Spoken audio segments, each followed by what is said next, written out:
আল্লাহর নবী বললেন, যখন সমাজের মধ্যে বৈষম্য তৈরি হয়, যখন সমাজে বৈষম্য তৈরি হয়, একই অপরাধ করার পরে একজনের বিচার হয় না, আর একজন বছরের পর বছর কারাগারের অন্ধকার প্রকোষ্ঠে দিন গুজরান করে।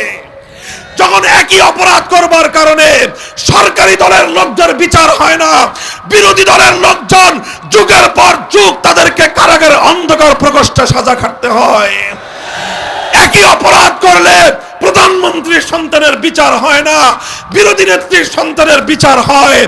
এই যখন সমাজের মধ্যে বৈষম্য তৈরি হয়, সমাজে যখন বৈষম্য তৈরি হয়, আল্লাহর রাসূল বলতেছেন হালাকান নাস, এই বৈষম্য এমন এক অপরাধ, এই বৈষম্য যেই সমাজে কায়েম হয়, যেই সমাজে বৈষম্য দেখা দেয়, আল্লাহ পাক রব্বুল আলামিন সেই সমাজকে ধ্বংস করে দেন।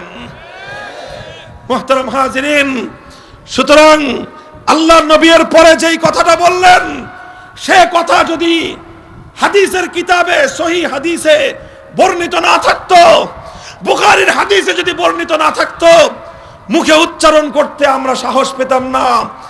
আল্লাহর নবী বললেন, ওয়াল্লাহ লাউ আন্না ফাতিমাতা বিনত মুহাম্মাদিন সারাকাত লাকাতাতু ইয়াদাহা, আমি আল্লাহর নামের শপথ করে বলছি, আমার দাদির গোষ্ঠীর, আমার রক্তের সম্পর্কের, আমার বংশের ফাতেমা নয়, আজ যদি আমি নবী মুহাম্মদুর রাসূলুল্লাহর কলিজার টুকরা, এই পৃথিবীতে আমার সবচেয়ে আদরের দুলালী, আমার সবচেয়ে প্রিয়তম, আমার আদরের কন্যা ফাতেমা বিনতে মুহাম্মদ যদি আজকে চুরি করে ধরা পড়তো, আল্লাহর কসম খেয়ে বলি, আল্লাহর কোরআনের বিধান বাস্তবায়ন করতে গিয়ে আমি তার হাত কেটে দিতাম, এতটুকু দ্বিধা আমি করতাম না।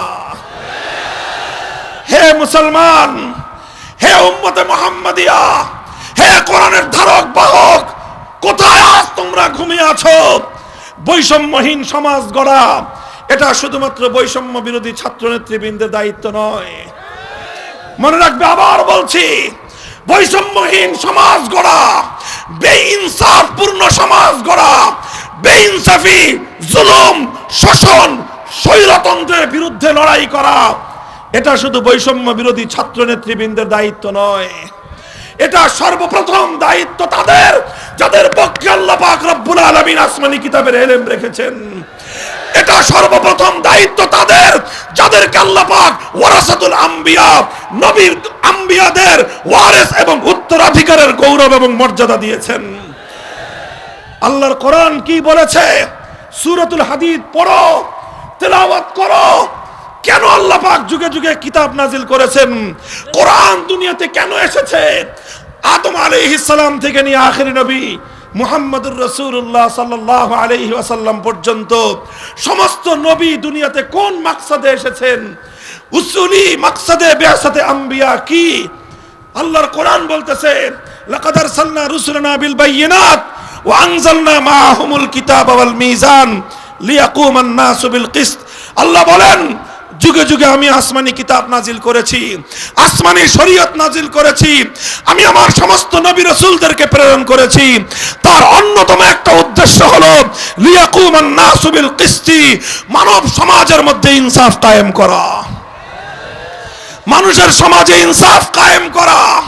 সুতরাং বেইনসাফের বিরুদ্ধে লড়াই করা, জুলুমের বিরুদ্ধে লড়াই করা, বৈষম্যের বিরুদ্ধে লড়াই করা সর্বপ্রথম তাদের দায়িত্ব যাদের বুকে কোরআন পাকের ইলম রয়েছে। সর্বপ্রথম তাদের দায়িত্ব যাদেরকে আল্লাহ পাক আম্বিয়ায়ে কেরামের ওয়ারিস, নবুয়তের উত্তরাধিকারী দিয়েছেন। মুহতারাম হাজিরিন, তেলাওয়াতে কিতাব এটা যেমনি ভাবে ওয়ারাসাতুল আম্বিয়াদের দায়িত্ব, তালিমে কিতাব এটা যেমনি ভাবে ওয়ারাসাতুল আম্বিয়াদের দায়িত্ব, একই ভাবে তালিমে হিকমত করতে গিয়ে বৈষম্যহীন সমাজ গড়বার জন্য যা করতে হয় তাই করা আলেমদের জিম্মাদারি।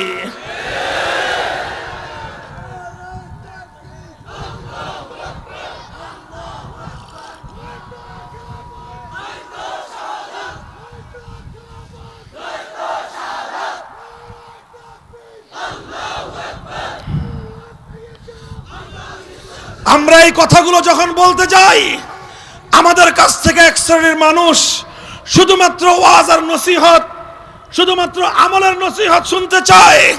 আমাদের কাছ থেকে কিছু মানুষ শুধুমাত্র নামাজ রোজার ইবাদতের বয়ান শুনতে চায়। আমরা যখনই বৈষম্যের বিরুদ্ধে কথা বলি, আমরা যখন জুলুমের বিরুদ্ধে কথা বলি, আমরা যখন অন্যায় এবং অবিচারের বিরুদ্ধে কথা বলি, আমরা যখন জাতির স্বার্থ নিয়ে কথা বলি, তখনই আমাদের কণ্ঠ স্তব্ধ করে দেওয়ার জন্য পাশ্চাত্যের দালাল শক্তি, ইসলাম বিরোধী শক্তি তখন আমাদের কণ্ঠ চেপে ধরবার চেষ্টা করে। সেই আগল ভাঙার সময় এসেছে, সেই জড়তা ভাঙার সময় এসেছে। আগামী দিনে আমরা কথা বলবো, শুধু কথা বলবো না, বৈষম্যহীন একটি সমাজ গড়বার জন্য যদি যুদ্ধ করতে হয় যুদ্ধ করব, লড়তে হলে লড়াই করব আমরা।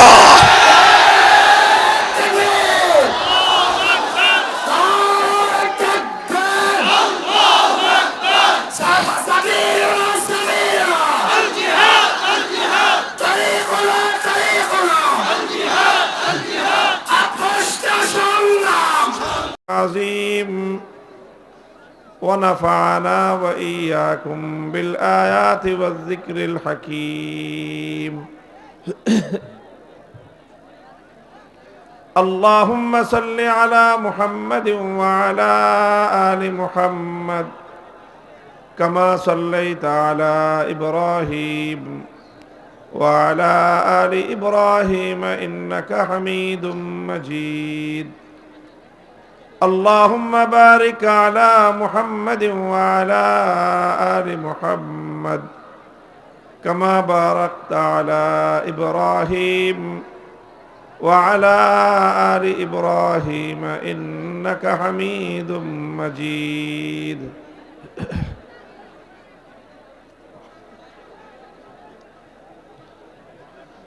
জমিয়তুল মাদারিসিল কওমিয়া নোয়াখালী ও লক্ষ্মীপুরের উদ্যোগে আয়োজিত আজকের এই আজিমুশান আন্তর্জাতিক ইসলামী মহাসম্মেলনে উপস্থিত সম্মানিত সদরে জলসা, উপস্থিত হযরত উলামায়ে কেরাম, মাদারিসে কওমিয়ার হযরত মুহতামিমিন, হযরত আসাতিজায়ে কেরাম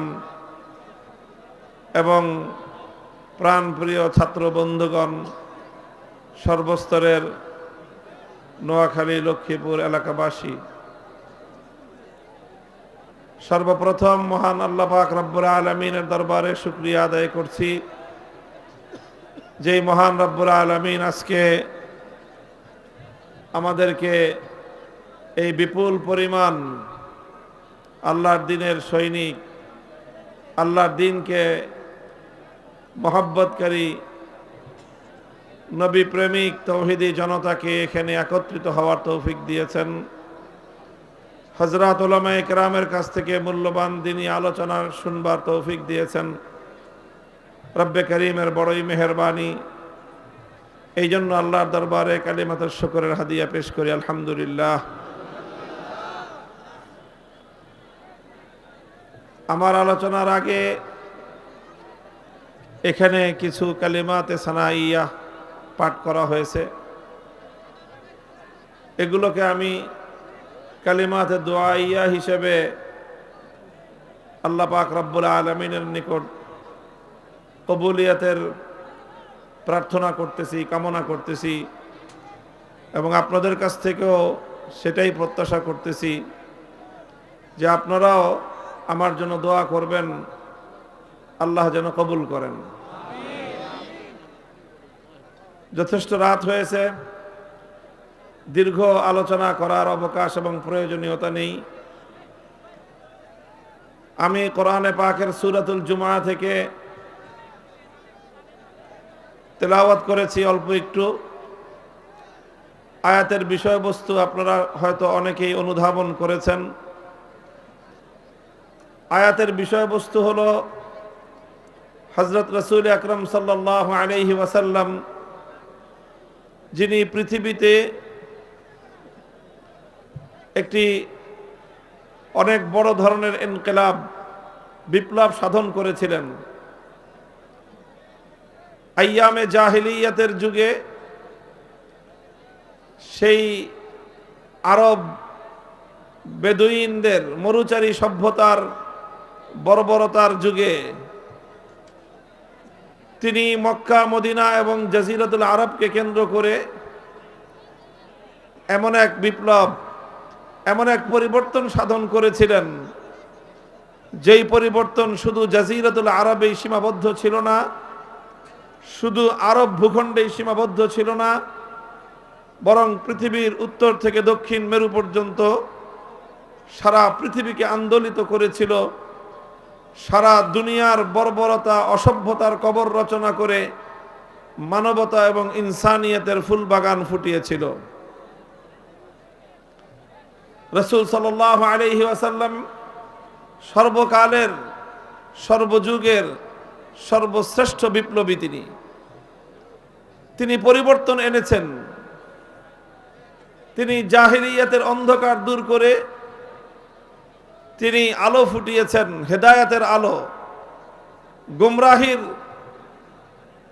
অন্ধকার দূর করে হেদায়েতের আলোক বর্তিকা তিনি জ্বালিয়েছেন।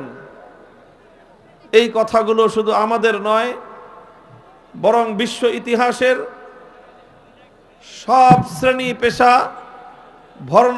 ধর্ম বর্ণ নির্বিশেষে সমগ্র মানব জাতির এগুলো ঐক্যমতের কথা। এই পৃথিবীতে মুহাম্মদুর রাসূলুল্লাহ সাল্লাল্লাহু আলাইহি ওয়াসাল্লামের মতো সফল ব্যক্তিত্ব আর দ্বিতীয় কেউ নেই। প্রশ্ন হলো, রাসূল সাল্লাল্লাহু আলাইহি ওয়াসাল্লাম এই যে ঐতিহাসিক সাফল্য অর্জন করেছেন, পৃথিবীতে এই যে বিশাল পরিবর্তন আনয়ন করেছেন, অন্ধকার যুগে মানবতার আলো জ্বালিয়েছেন, এটা তিনি কিভাবে করেছিলেন?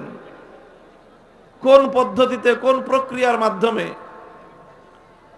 মুহতারাম হাজিরিন, আলোচ্য আয়াতের মধ্যে আল্লাহ পাক রব্বুল আলামিন সেই আলোচনাই করেছেন যে কিসের মাধ্যমে, কোন প্রক্রিয়ায় নবী আকরাম সাল্লাল্লাহু আলাইহি ওয়াসাল্লাম তিনি তার এই সফল পরিবর্তন, সফল ইনকিলাব, সফল বিপ্লব সাধন করেছিলেন। কিসের মাধ্যমে? এক কথায় বলতে গেলে রাসূল আকরাম সাল্লাল্লাহু আলাইহি ওয়াসাল্লামের জীবনের যে কর্মসূচিগুলো, সেই কর্মসূচিগুলোই ধারাবাহিকভাবে আমার তেলাওয়াতকৃত আলোচ্য আয়াতের মধ্যে উঠে এসেছে। আমার তেলাওয়াতকৃত এই আয়াত, যেটা আমি সূরাতুল জুমআ থেকে তেলাওয়াত করেছি, ঠিক একই বিষয়বস্তুর আরেকটি আয়াত আল্লাহ পাক নাজিল করেছেন সূরাতুল বাকারার মধ্যে। সামান্য একটু শব্দের পার্থক্য, কিন্তু মূল বিষয়বস্তু একই। সূরাতুল বাকারার মধ্যে আল্লাহ পাক যেই বিষয়গুলো বলেছেন, খলিলুল্লাহ ইব্রাহিম আলাইহিস সালাতু ওয়াস সালামের দোয়া হিসেবে, আর সূরাতুল জুমআয় আল্লাহ পাক রব্বুল আলামিন সেই একই কথাগুলো বলেছেন ইব্রাহিম আলাইহিস সালাতু ওয়াস সালামের দোয়ার মঞ্জুরি এবং দোয়ার কবুল হওয়া হিসেবে। হযরত ইব্রাহিম আলা নবিয়িনা ওয়া আলাইহিস সালাতু ওয়াস সালাম তার সন্তান ইসমাঈল আলাইহিস সালামকে নিয়ে যখন মক্কার সেই মরু প্রান্তরে বাইতুল্লাহ তথা কাবাতুল্লাহ নির্মাণ করলেন, আল্লাহর হুকুমে তিনি বাইতুল্লাহ নির্মাণ করলেন। সেই বাইতুল্লাহকে আল্লাহ পাক রব্বুল আলামিন সারা পৃথিবীর মার্কাজ, সারা পৃথিবীর কেন্দ্রীয় মার্কাজে আল্লাহ পাক পরিণত করবেন। সেন্টার হবে সারা পৃথিবীর। সেই বাইতুল্লাহকে নির্মাণ করার জন্য ইব্রাহিম আলাইহিস সালামকে আল্লাহ হুকুম করেছিলেন। ইব্রাহিম আলাইহিস সালামের সামনে তখন মক্কার তৎকালীন সময়ের বাস্তবতা ছিল যে মক্কা নগরী এমন একটা জায়গা যেখানে শুধুমাত্র পাহাড় আর পাহাড়, চারিদিকে শুধু পাথুরে ভূমি। সেই পাহাড়ের উপত্যকা ছাড়া সেখানে আর কিছুই নাই। এক চিলতে মাটি পর্যন্ত সেই ভূমিতে নাই।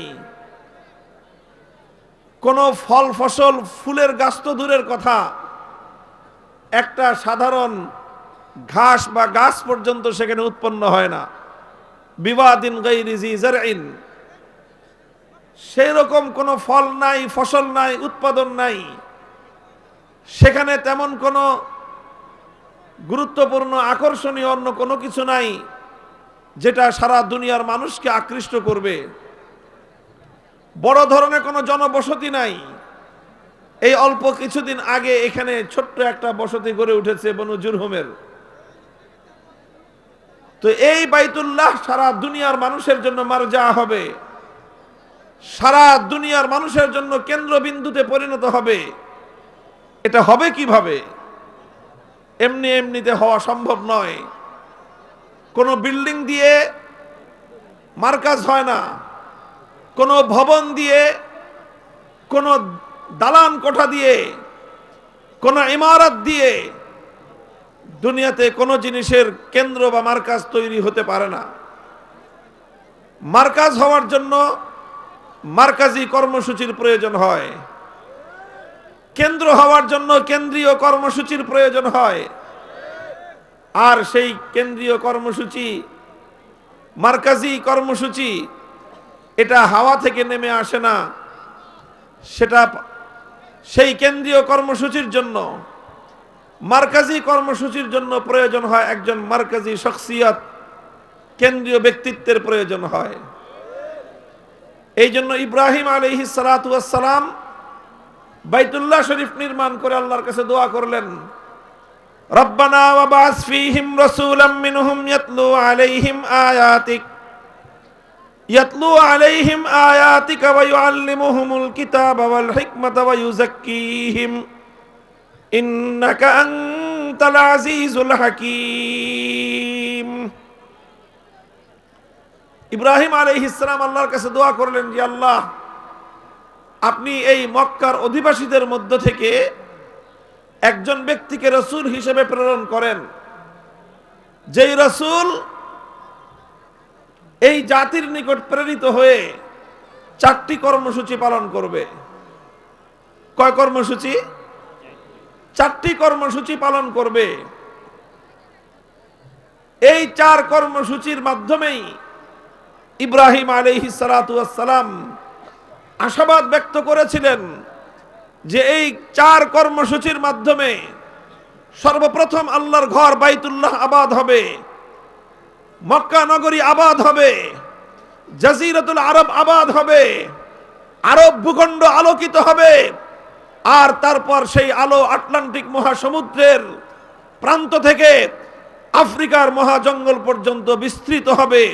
সারা দুনিয়া সে আলোয় আলোয় উদ্ভাসিত হয়ে উঠবে। বিস্ময়কর বিষয় হলো, ইব্রাহিম আলাইহিস সালাম একজন রাসূলের আগমনের দোয়া করলেন, একজন রাসূল প্রেরণ করবার দরখাস্ত করলেন আল্লাহর নিকট, যেই রাসূলের কর্মসূচি হবে 4 দফা কর্মসূচি। 6000 বছর পরে আল্লাহ পাক রব্বুল আলামিন ইব্রাহিম আলাইহিস সালাতু ওয়াস সালামের সেই দোয়ার প্রতিশ্রুতি, সেই দোয়ার পরিপ্রেক্ষিতে, সেই দোয়ার ফলস্বরূপ আল্লাহ পাক যখন তার সেই মহান মানব, সেই নবীকে, সেই রাসূলকে আল্লাহ প্রেরণ করলেন, তখন সেই রাসূলের বৈশিষ্ট্য আর কর্মসূচি হিসেবে আল্লাহ পাক রব্বুল আলামিন সেই রাসূলের দায়িত্ব হিসেবে, সেই রাসূলের কাজ কি হবে সেই কাজ বর্ণনা করতে গিয়ে ওই 4 দফা কর্মসূচির কথাই আল্লাহ উল্লেখ করেছেন। 6000 বছর পূর্বে জনমানবহীন এই পাথুরে প্রান্তরে দাঁড়িয়ে খলিলুল্লাহ ইব্রাহিম আলাইহিস সালাতু ওয়াস সালাম আল্লাহর নিকট যেই 4 দফা কর্মসূচির দোয়া করেছিলেন। এই জন্য সূরাতুল বাকারার আয়াত আর সূরাতুল জুমার আয়াতের মধ্যে একটা চমৎকার সাদৃশ্য রয়েছে। আল্লাহ যখন সেই নবীকে পাঠালেন, সেই 4 দফা কর্মসূচির কথাই বললেন, সামান্য একটু অগ্রপশ্চাতের পার্থক্য।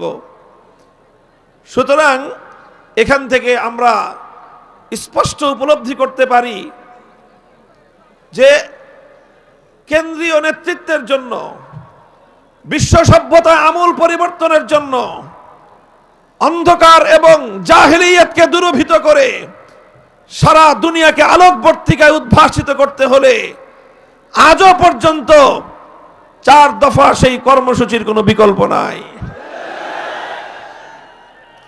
আজকে সে যুগে আইয়ামে জাহেলিয়াত পরিবর্তন করে রাসূল আকরাম সাল্লাল্লাহু আলাইহি ওয়াসাল্লাম এক মহা সত্যের বিজয় ঘটিয়েছিলেন। আজকে আমরা আওয়ামী জাহেলিয়াতের সময় অতিক্রম করে একটি নতুন সভ্যতা বিনির্মাণের দ্বার প্রান্তে রয়েছি। এই আওয়ামী জাহেলিয়াতের কবর রচনা করে প্রকৃত অর্থেই যদি এ জাতি সফলতা চায়, উন্নতি চায়, প্রকৃত স্বাধীনতার মুক্তি চায়, তাহলে সেই আবার নতুন করে আরেক জাহেলিয়াতের কর্মসূচি দ্বারা এ জাতির মুক্তির কোনো সম্ভাবনা নাই। হে জাতি, যদি মুক্তি চাও, যদি প্রকৃত স্বাধীনতা চাও, যদি নতুন করে আবার উন্নতি চাও, বিশ্ব দরবারে যদি মাথা উঁচু করে আত্মমর্যাদায় বলীয়ান হয়ে মাথা উঁচু করে যদি দাঁড়াতে চাও, আল কোরআনের ঘোষিত বিশ্ব নবীর 4 দফা কর্মসূচি ছাড়া বিকল্প নাই।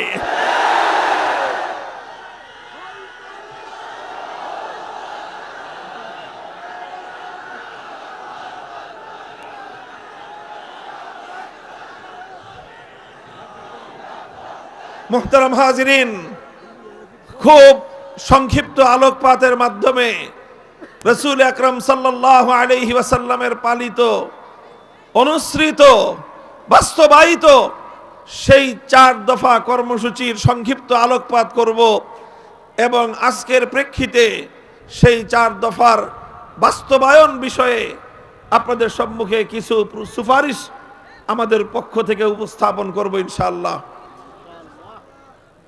প্রথম যেই কথা, রাসূল আকরাম সাল্লাল্লাহু আলাইহি ওয়াসাল্লামের এই 4 দফা কর্মসূচির একটা বিষয়কে কেন্দ্র করে আবর্তিত হয়েছিল। একটা কেন্দ্রীয় পয়েন্ট ছিল সেই 4 দফা কর্মসূচির।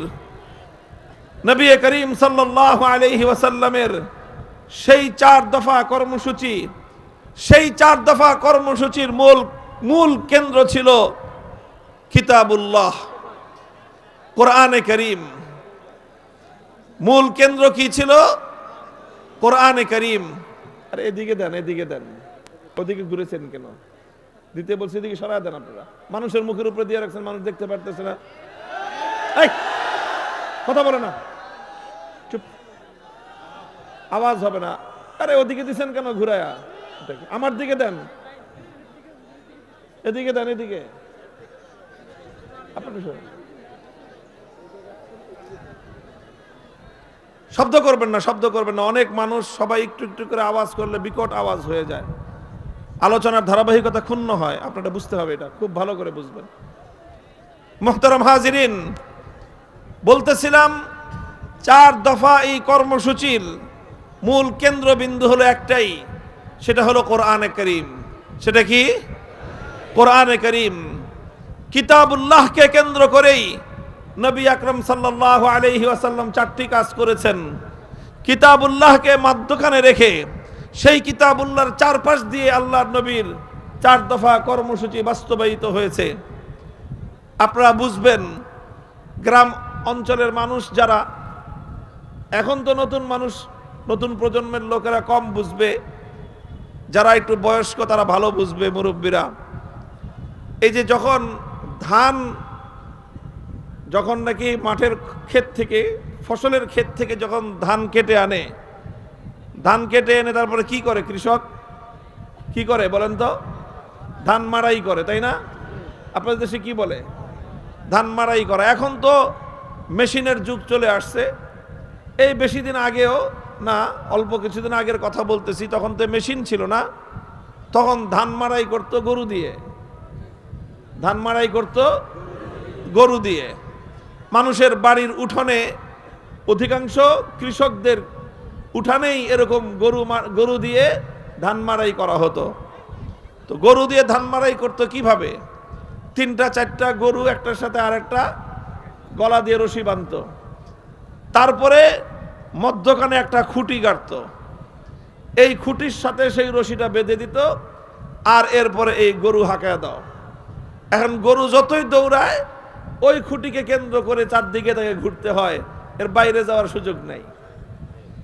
এইভাবে যেরকম চারটা গরুকে কেন্দ্র করে মধ্যখানের একটা খুঁটি, এই খুঁটিকে কেন্দ্র করে এই গরুগুলো যেরকম ঘুরতে থাকে, আর এই প্রক্রিয়ার মধ্য দিয়ে যেরকম ধান মাড়াই হতে থাকে, তো ওই মধ্যখানের খুঁটিটাকে যেরকম সেন্টারে রেখে সারাদিন চক্কর খায়, ঠিক তদ্রূপ আল্লাহর কোরআনকে মধ্যখানে রেখেই ইসলামের সকল কর্মসূচি আবর্তিত হয়েছে। এই জন্য কোরআনকে বাদ দিয়ে, কোরআনকে কেন্দ্রে না রেখে, কোরআনকে কেন্দ্রবিন্দু না বানিয়ে কোন প্রক্রিয়ার মধ্য দিয়ে মানব সভ্যতার উন্নতি হতে পারে না। রাসূল আকরাম সাল্লাল্লাহু আলাইহি ওয়াসাল্লাম আল্লাহর কিতাবকে মধ্যখানে রেখে 4 দফা কর্মসূচি বাস্তবায়ন করেছিলেন। 1 নম্বর কর্মসূচি, আল্লাহর কোরআন বলতেছে ধারাবাহিকভাবে, হুয়াল্লাযী বাআসা ফিল উম্মিয়্যিনা রাসূলাম মিনহুম ইয়াতলু আলাইহিম আয়াতিহি। 1 নম্বর কর্মসূচি ছিল ইয়াতলু আলাইহিম আয়াতিহি, তিলাওয়াতে কিতাবুল্লাহ, উম্মতের সামনে আল্লাহর কিতাব তথা কোরআনে পাকের তেলাওয়াত করা। তেলাওয়াতে কিতাবুল্লাহ, কোরআনের তেলাওয়াত, এটা ছিল রাসূল সাল্লাল্লাহু আলাইহি ওয়াসাল্লামের প্রথম কর্মসূচি। এটা একটা মুস্তাকিল স্বয়ং সম্পন্ন কর্মসূচি। তেলাওয়াতে কিতাবুল্লাহ, বুঝে আসুক বা না আসুক, এর অর্থ এবং মর্ম ব্যাখ্যা কেউ বুঝতে পারুক বা না পারুক, সেগুলো পরের প্রশ্ন। শুধুমাত্র কোরআনের তেলাওয়াত, এটাই ছিল রাসূল সাল্লাল্লাহু আলাইহি ওয়াসাল্লামের সবচেয়ে বুনিয়াদী কর্মসূচি, প্রথম কর্মসূচি। জাহিলিয়াতের কুহেলিকা ভেদ করবার জন্য, জাহিলিয়াতের এই লৌহ প্রাচীরকে ভেঙে গুড়িয়ে দেওয়ার জন্য বিশ্বনবী মুহাম্মদ আরবি সাল্লাল্লাহু আলাইহি ওয়াসাল্লাম জাহিলিয়াতের বর্বরতার অন্ধকারের প্রাচীরের মধ্যে সর্বপ্রথম যে আঘাত এনেছিলেন, সে আঘাত ছিল আল্লাহর কোরআনে পাকের তেলাওয়াতের এই আওয়াজ ধ্বনি। কোরআনের তেলাওয়াতের মধ্যে আল্লাহ পাক রব্বুল আলামিন এই পাওয়ার, এই অ্যাকশন, এই প্রভাব আল্লাহ পাক রব্বুল আলামিন রেখে দিয়েছেন। অনেক মানুষ মনে করতে পারে, বা অনেকে মনে করেও এরকম, যে না বুঝে পড়লে, অনেকে আবার এটাকে একটু ব্যঙ্গাত্মক শব্দে বলে, তোতা পাখির মতো শুধুমাত্র মুখে ঠোঁট নাড়ায় আওড়ায় লাভটা কি? না, কোরআন সম্পর্কে এই কথা সঠিক নয়। এটা একটা বিভ্রান্তিমূলক কথা, এটা একটা মূর্খতাপূর্ণ কথা। কোরআন পৃথিবীর অন্যান্য গ্রন্থের মতো নয়। পৃথিবীর অন্য যে কোনো বিষয়বস্তুর গ্রন্থ, অন্য যে কোনো বিষয়বস্তুর বই পাঠ করলে, অর্থ না বুঝে পাঠ করলে কোনো উপকারিতা নাই। কেউ যদি সাহিত্যের বই পাঠ করে, অর্থ যদি না বুঝে লাভ হবে না। কেউ যদি দর্শন শাস্ত্রের বই পাঠ করে, অর্থ না বুঝলে উপকার পাবে না। কেউ যদি বিজ্ঞানের বই পাঠ করে, অর্থ মর্ম না বুঝলে সে তার কোনো বৈজ্ঞানিক হতে পারবে না, বিজ্ঞান থেকে কোনো সে উপকৃত হতে পারবে না। কেউ যদি গল্পের বইও পড়ে, অর্থ যদি না বুঝে গল্পের মাহাত্ম্য সে বুঝবে না। উপন্যাসের বইও যদি কেউ পড়ে, অর্থ না বুঝলে উপন্যাসের চরিত্রগুলোকে সে ধারণ করতে পারবে না। পৃথিবীর অন্য সব বিষয়ের বেলায় এ কথা প্রযোজ্য। অর্থ না বুঝে শুধু বই পড়ে গেলে কোনো লাভ হবে না, কিন্তু এক্সেপ্ট আল্লাহর কোরআন, একমাত্র আল্লাহর কোরআনে পাক, যেটা এমন এক কিতাব, এটা অর্থ বুঝে পড়লে যেরকম এর অ্যাকশন হয়, এর প্রভাব তৈরি হয়, অর্থ বুঝে না পড়লেও শুধুমাত্র কোরআনের তেলাওয়াত, এটাই এমন এক বৈপ্লবিক কর্মসূচি, মানুষের হৃদয়ের সমস্ত জড়তার দেয়াল ভেঙে গুড়িয়ে দিতে পারে। এই জন্য যারা পবিত্র কোরআনে কারীমকে অন্য সাধারণ গ্রন্থের উপর, অন্য সাধারণ পাঠের উপর যারা অনুমান করে বলে যে কোরআন না বুঝে পড়ে কি ফায়দা, কি লাভ, এটা তাদের অজ্ঞতা প্রসূত কথা। কোরআন বুঝতে হবে সেটা ভিন্ন কথা, কোরআনের মর্ম জানতে হবে সেটা ভিন্ন কথা, কিন্তু কোরআনের তেলাওয়াত এটা হলো একটা স্বয়ং সম্পন্ন কর্মসূচি, এবং এটাই হলো রাসূল সাল্লাল্লাহু আলাইহি ওয়াসাল্লামের প্রথম এবং বুনিয়াদি কর্মসূচি। এই জন্য আল্লাহ পাক যখন কোরআনের তেলাওয়াতের কথা বলেছেন তখন এই শর্ত আরোপ করেননি যে কোরআন বুঝে তেলাওয়াত করতে হবে, বরং আল্লাহর নবীর প্রথম কর্মসূচি হিসেবে আল্লাহ পাক রব্বুল আলামিন দ্ব্যর্থহীন কণ্ঠে বলে দিয়েছেন, ইয়াতলু আলাইহিম আয়াতিহি হুয়াল্লাযী বা'আসা ফিল উম্মিয়্যিনা রাসূলাম মিনহুম ইয়াতলু আলাইহিম আয়াতিহি। তিলাওয়াতে কিতাবুল্লাহ এটা হলো মহানবী সাল্লাল্লাহু আলাইহি ওয়াসাল্লামের প্রথম এবং বুনিয়াদি কর্মসূচি। শুধু অর্থ ছাড়াও কোরআনে কারীমের তেলাওয়াত এটা মানুষের হৃদয়ের মধ্যে প্রভাব তৈরি করে। আলহামদুলিল্লাহ, ইতিহাস তার সাক্ষী। আজও যদি কোনো মানুষ, যে কোনো ব্যক্তি ধারাবাহিকভাবে যদি শুধুমাত্র আল্লাহর কোরআনের তেলাওয়াত শুনতে থাকে, আল্লাহর নামের শপথ করে আমি বলতে পারি তার হৃদয়ের বদ্ধ দুয়ারগুলো কোরআনের তেলাওয়াত যেভাবে খুলতে পারবে, পৃথিবীতে কোরআন ছাড়া আর কোনো কিছু নাই যেটা একজন মানুষের হৃদয়ের বদ্ধ দুয়ারকে উন্মুক্ত করে দিতে পারে। সিরাতের কিতাব, ইতিহাসের কিতাব, সিয়ারুস সাহাবা, সাহাবায়ে কেরামের ইতিহাসের কিতাবের মধ্যে লেখা হয়, আবু বকর সিদ্দিক রাদিয়াল্লাহু তাআলা আনহুর জীবনীতে লেখা হয়, বুখারী শরীফ সহ বিভিন্ন হাদিসের কিতাবের মধ্যে এই ওয়াকিয়া এবং এই ঘটনার বর্ণনা রয়েছে। একবার আবু বকর রাদিয়াল্লাহু আনহু মক্কা ছেড়ে তিনি চলে যাচ্ছেন। পথিমধ্যে মক্কার একজন আরবের একজন প্রসিদ্ধ নেতা সরদার ইবনুদ্দাগিনা তার নাম, ইবনুদ্দাগিনার সঙ্গে সাক্ষাৎ। ইবনুদ্দাগিনা আবু বকর সিদ্দিককে, আবু বকরকে জিজ্ঞাসা করলেন কোথায় যাচ্ছেন? আবু বকর বললেন যে মক্কায় থাকবো না। কেন থাকবেন না? মক্কার মানুষ আমাকে জ্বালা যন্ত্রণা দেয়, উত্ত্যক্ত করে, কষ্ট দেয়, নির্যাতন করে, এজন্য আমি মক্কা ছেড়ে চলে যাচ্ছি। ইবনুদ্দাগিনা বলল যে আবু বকর, আপনার মতো ভালো মানুষ, পরোপকারী মানুষ, আপনার মতো সোনার মানুষ যদি মক্কা ছেড়ে চলে যায়, এটা হবে মক্কা নগরীর জন্য এবং মক্কার অধিবাসীদের জন্য চরম লজ্জার বিষয়। কাজে আপনি মক্কা ছেড়ে যাবেন না, আপনার যা সমস্যা আমি সমাধান করে দেব, আপনি চলুন। ইবনুদ্দাগিনা আবু বকর রাদিয়াল্লাহু আনহুকে নিয়ে মক্কায় ফিরে এলেন। মক্কার লোকদেরকে জড়ো করে জিজ্ঞাসা করলেন, বললেন যে তোমরা আবু বকরের সঙ্গে এমন দুর্ব্যবহার কেন করো? আবু বকর যদি মক্কা ছেড়ে চলে যায় তাহলে আরবের মধ্যে মক্কার বদনাম হবে, কলঙ্ক হবে। মানুষ বলবে মক্কার মানুষ দুষ্ট, আবু বকরের মতো সোনার মানুষ, মোমের মতো নরম মানুষটাও তাদের সঙ্গে থাকতে পারে না। সুতরাং আবু বকর মক্কায় থাকবে, তোমরা কেউ তাকে উত্ত্যক্ত করবে না। মক্কার লোকেরা বলেছিল ঠিক আছে, আবু বকর মক্কায় থাকুক, আমাদের কোনো আপত্তি নাই। সে যদিও আমাদের বাপদাদার ধর্ম ত্যাগ করে মুহাম্মাদের ধর্ম গ্রহণ করেছে, সেটাতেও আমরা আপত্তি করব না। সে মুহাম্মাদের ধর্মের দিকে মানুষদেরকে আহ্বান করে দাওয়াত দেয়, সেটাতেও না হয় আমরা আপত্তি করলাম না। সে মুহাম্মাদের আনিত কিতাব সাল্লাল্লাহু আলাইহি ওয়াসাল্লাম কোরআনে কারীম তেলাওয়াত করে, সেটাতেও আমরা আপত্তি করব না। কিন্তু একটা শর্ত, সে যখন তেলাওয়াত করবে, আবু বকর যখন কোরআন কিতাবুল্লাহ যখন তেলাওয়াত করবে, সে তার ঘরের ভিতরে দরজা বন্ধ করে তেলাওয়াত করবে, ঘরের বাইরে উন্মুক্ত উঠোনে দাঁড়িয়ে সে কোরআনের তেলাওয়াত করতে পারবে না। ইবনুদ্দাগিনা জিজ্ঞাসা করলো কারণ কি? ঘরের মালিক আবু বকর, উঠোনের মালিক আবু বকর, ঘরের মধ্যে যদি সে তেলাওয়াত করতে পারে, উঠোনে তেলাওয়াত করতে তোমাদের আপত্তিটা কোথায়, সমস্যা কোথায়?